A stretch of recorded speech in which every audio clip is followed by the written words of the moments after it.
राम राम जी सारन है। आप सबका स्वागत है किचन रेसिपीज ऑफिशियल में। दोस्तों, किचन रेसिपीज में आज हम एक स्पेशल अचार रेसिपी शेयर कर रहे हैं। स्पेशल इसलिए कह रही हूँ, यह एक यूनिक रेसिपी है जो शायद कई लोगों की जानकारी में नहीं होगी, और वह है अंजीर के अचार की रेसिपी। जी हाँ दोस्तों, इस अंजीर की मैंने अपने इसी चैनल पर 2 रेसिपी जिनमें अंजीर की सब्जी और अंजीर का रायता नाम से पहले ही चैनल पर अपलोड कर रखी है, जहां मैंने इस अंजीर के बारे में बहुत सारी जानकारी दे रखी है। आप उन्हें ज़रूर विजिट करें, जिनके लिंक मैंने डिस्क्रिप्शन में भी डाल दिए हैं। दोस्तों, यह अंजीर जिसे पहाड़ में उच्च हिमालयी क्षेत्रों में तिमला या तिमुल नाम से भी जानते हैं। जब यह कच्चा होता है, केवल तभी इसका अचार, सब्जी, रायता आदि चीज़ें बनाई जा सकती हैं। तो आइए आज अंजीर का यूनिक अचार बनाते हैं, और इसके बारे में बीच बीच में मैं आपको जानकारी देती रहूँगी। यहाँ पर सबसे पहले अचार के लिए मैंने लगभग 3 किलो ताजे कच्चे अंजीर को लिया है। अब हाथ की सहायता से इन सब के डंठल वाले भाग को तोड़कर निकाल देते हैं। अब इन सब के डंठल वाले भाग को तोड़कर इन्हें एक बड़े बर्तन में निकाल लिया है। इसके बाद इन्हें साफ पानी से 3 से 4 बार हाथ से रगड़ते हुए अच्छे से धोना है, ताकि इनसे निकलने वाला सफ़ेद दूध जैसा पदार्थ आसानी से बाहर निकल जाए। अब इन्हें साफ पानी से अच्छे से धो लिया है। इसके बाद एक जाली वाली बास्केट में निकाल लेते हैं। अब इन्हें एक स्टील के बर्तन में डालकर बर्तन को गैस पर रखें, और ऊपर से इनमें इतना पानी डालें जिससे ये डूब जाएं। साथ ही इसमें आधी कटोरी के लगभग चूल्हे की शुद्ध राख को डालकर कड़छी की सहायता से मिला दें। दोस्तों, यह पहाड़ों में एक पारंपरिक तरीका है, जिससे इन अंजीर के ऊपर लगे हुए दूध का चिपचिपापन आसानी से निकल जाता है। अब बर्तन को एक प्लेट से ढक दें और फुल फ्लेम पर इसमें एक उबाल आने दें। इसके बाद मीडियम आंच पर 15 से 20 मिनट तक पकने दें। अब बीच बीच में इसे चम्मच की सहायता से नीचे से ऊपर चलाते रहें, जिससे यह अच्छे से पक जाएं। और ध्यान रखें, हमें इन्हें ज़्यादा नहीं पकाना है, इतना पकाना है कि इसमें थोड़ी सी उंगली चुभने लगे। अब यहाँ पर अंजीर पक गए हैं। गैस की फ्लेम को बंद करके इन्हें एक बर्तन में निकाल लेते हैं। अब इनके ऊपर 5 से 6 डिब्बे ठंडे पानी के डाल दें, जिससे इनके पकने का प्रोसेस वहीं रुक जाएगा। अब इन पर बिना चाकू लगाए मैंने इन्हें हाथ की सहायता से तोड़कर एक बर्तन में निकाल लिया है। दोस्तों, यह अंजीर फल फाइबर, एंटीऑक्सीडेंट और पोषक तत्वों से भरपूर होता है, जो अनेकों स्वास्थ्य समस्याओं में रामबाण है। अब इन्हें धूप में एक सूती कपड़े पर डालकर हाथ की सहायता से अच्छे से फैला दें और 4 घंटे तक धूप में सूखने दें। लेकिन यहाँ पर मैं अचार को लंबे टाइम तक स्टोर करके रखूँगी, तो उसके लिए मैं इसे पूरा दिन धूप में सूखने के लिए छोड़ दूँगी, जिससे यह सालों तक खराब नहीं होगा। अब इसे धूप में सुखाने के बाद यह कुछ इस तरीके का लग रहा है। अब एक स्टील के पैन में लगभग 700 ml सरसों तेल लेकर इतना गर्म करें कि जिससे इसका कच्चापन और स्मेल दूर हो जाए। इसके बाद गैस की फ्लेम को ऑफ कर इसे ठंडा होने दें।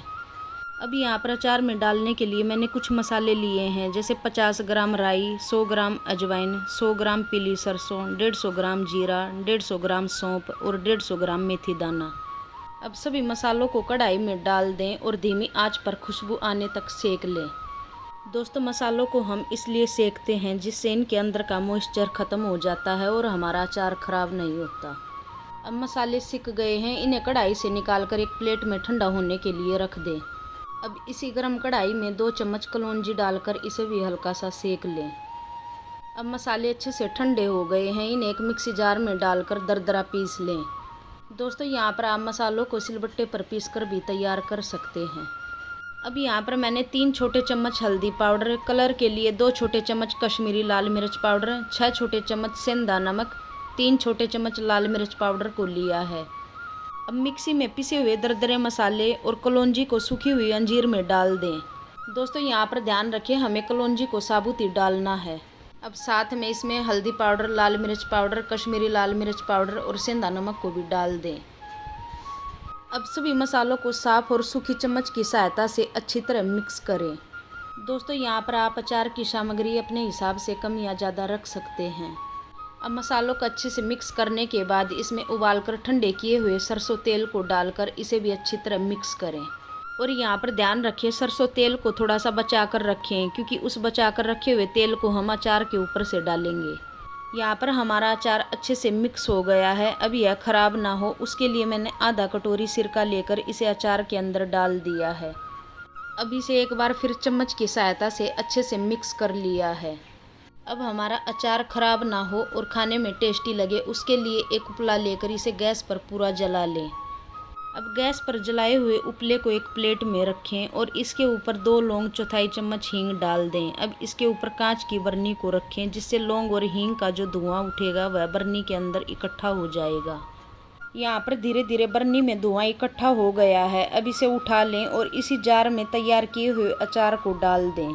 दोस्तों यहाँ पर ध्यान रखें, हम जिस भी बर्तन में अचार को डाल रहे हैं वह साफ़ और सूखा होना चाहिए।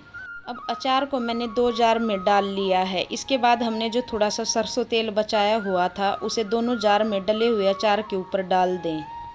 दोस्तों अंजीर औषधीय गुणों से भरपूर होता है और यह पकने के बाद एक बहुत ही मिठास वाला फल है, जिसे दुनिया का सबसे मीठा फल बताया गया है। और आश्चर्य की बात यह है कि डायबिटीज रोगियों के लिए भी फायदेमंद है। अब यहाँ पर अचार तैयार हो गया है। इसे 3 से 4 दिन तक धूप में रखें।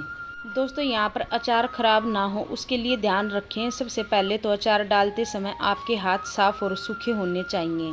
दूसरा, जिस बर्तन में आप अचार डाल रहे हैं उसे सबसे पहले गर्म पानी से अच्छी तरह धोकर धूप में सुखा लें। और तीसरा, जो भी आप मसाले और सामग्री आदि ले रहे हैं वह साफ़ होनी चाहिए। और चौथा, जिस भी चम्मच से आप अचार को खाने के लिए निकालें वह साफ़ और सूखी हुई होनी चाहिए। तो दोस्तों अगर आप इन सभी बातों को ध्यान में रखते हुए अचार बनाएंगे तो यह कभी भी ख़राब नहीं होगा।